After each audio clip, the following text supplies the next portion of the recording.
Welcome back, guys. So remember this, it's back, but not for a bad reason. I'm not going to do a clickbaity video for you. So when I did the engine work, you'll probably remember, and if you have not seen what I'm talking about, this motorbike is part of a 6 or 7 part massive engine rebuild series of videos I did, so go back and check them out if you haven't seen them, and then this video will make sense. But this is sort of 6 months on, something like that. It had a lot of head work done. It had its valve guides replaced, all the valve seats cut, all new valves. Whenever I get that in depth with a cylinder head, I always say to the customer, bring it back in 5,000 miles. I'd like to check the valve clearances, and I work that cost into the price, if you like. So it's a freebie job, but it's not a big job to do on one of these. But I accounted for that with the price of the original job. So it's now done.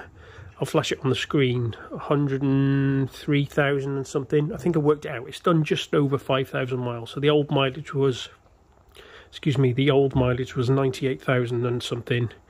And it's, yeah, whatever it is now, 103. It's just a shade over 5,000 miles. So just going to pull the tank and the airbox, have a quick look for anything untoward, not expecting anything. The guy says it absolutely goes like a champ, doesn't burn a drop of oil. He's super happy. So I'm glad to report that what I did was a massive success. Yeah, so tank off, airbox off. Got to pull the throttle bodies back, get the cam cover off, and yeah, just get my feeler gauges out and go through the valve clearances. It's very often the case that they tighten up ever so slightly. I might have to make some adjustment, but we'll let's get in there anyway and have a look. Right, I'll show you as we go. Onwards. So we're getting in there. First thing to say is it's all nice and bone dry. I wasn't expecting anything, but it's nice to see it all after all these miles, just exactly how I left it. So that's good. Once the air filter cleaning, it's obviously 5,000 miles old now. I'm going to leave the owner do the rest of it. The oil and filter and bits and pieces. There were comments when those videos went out all those months ago about how is this engine in such good condition with such high mileage. What oil's the guy using? Anyway, I was quizzing him this morning when he dropped it off, and I'll flash it on the screen, the oil that he's using. So yeah, go buy yourself some of that. It's not an advert for that oil particularly, but if that's what these engines run on all those miles, then yeah. Okay, right, so I'm going to get these throttle bodies. There's some screws. Got to take these little rubber noggins out the frame, each side, long screwdriver, undo the clips, pop the throttle bodies off, fold them back, coils out, just this pipe work and stuff out the way, and get the cam cover off. The cam cover slides out this way. It's quite a nice one to do this with a lot of bikes. As you probably know, the radiator's got to come off, and it's a massive, great big faff. Right, so let's get the cam cover off, get the feeler gauges out, and see what's going on. Okie dokie. I'm sure you didn't want to see me waving feeler gauges around, did you? I'm super happy about this. They're absolutely dead nuts on still. I was expecting them to have tightened up a little bit, but they haven't. So inlets are normally 10 to 20, 4 to 8 thou, and exhaust is 8 to 12, and they're almost dead in the middle.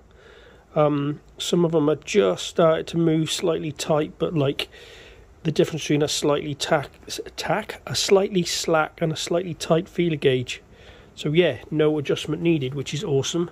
Gonna clean out, bit of a clean up, and yeah, whack the cover back on. I'm not going to use a new gasket. I normally do, but I know that cam cover gasket was new when it went on there. It'll easily do one more time. Pop it back together, give the K&N filter a wash and a re-oil, just because it's out, and why wouldn't you? Yeah, happy days. I'll show you a little shot of it running in a little while when it's back together. Cool. Well, in case you were wondering, fairing's still on, and it's got, I don't know either, remember, it's got those NRC covers, so that on the standard Suzuki engine cover, there's a little plug you can take out to turn the engine for doing valve clearances and stuff. So what I've done is I've cheated and do as I say, not as I do. It's probably not really the best way of doing it, but it works.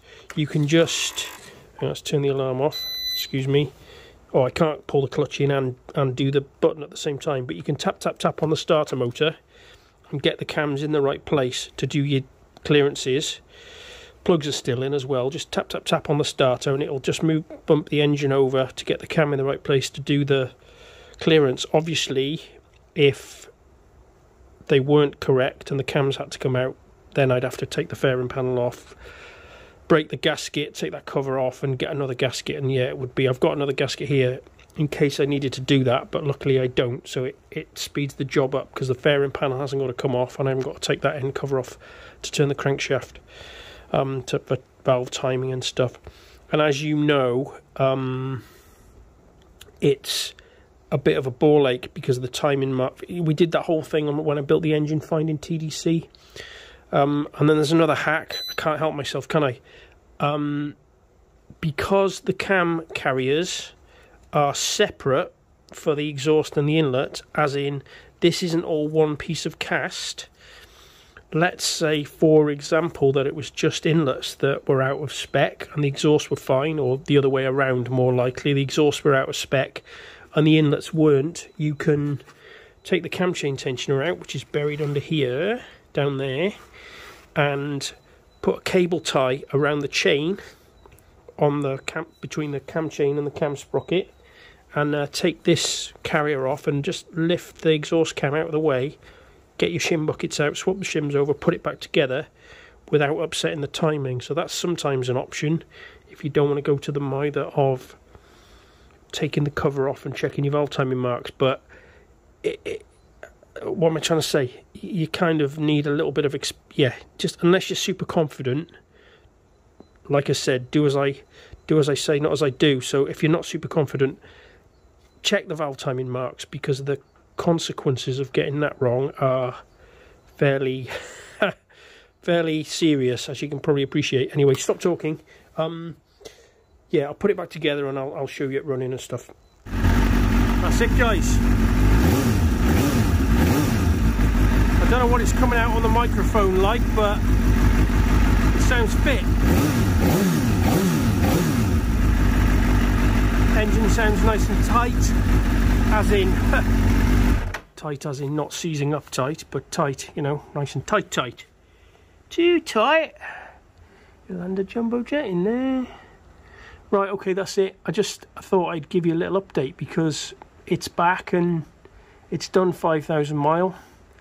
That's always if ever you've built an engine, when it's sort of done more than a couple of thousand mile, it's had a proper shakedown.